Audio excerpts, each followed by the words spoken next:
Praise the lord. November 16వ తేదీ 2024. ఈరోజు దేవుని వాగ్దానము. వెదజల్లి అభివృద్ధి పొందువారు కలరు, తగిన దానికన్నా తక్కువ ఇచ్చి లేమికి వచ్చువారు కలరు. సామెతల గ్రంథము 11వ అధ్యాయము 24వ వచనం. స్తుతించండి స్తుతుల మీద ఆసీనుడైన దేవుణ్ణి. మీ పరిస్థితులను మార్చిన దేవుణ్ణి, మీ ప్రతి కన్నీటిని తుడిచిన, ఆ కన్నీటిని నాట్యముగా మార్చిన దేవుణ్ణి స్తుతించండి. ఆయన చేసిన మేలులను బట్టి స్తుతించండి.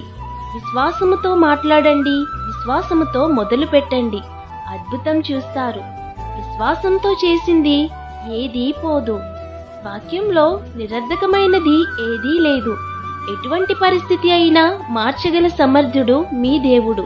కాబట్టి ఈ వాగ్దానం మీ జీవితంలో నెరవేరాలని కోరుకుంటూ దేవుని సువార్త పరిచర్యలో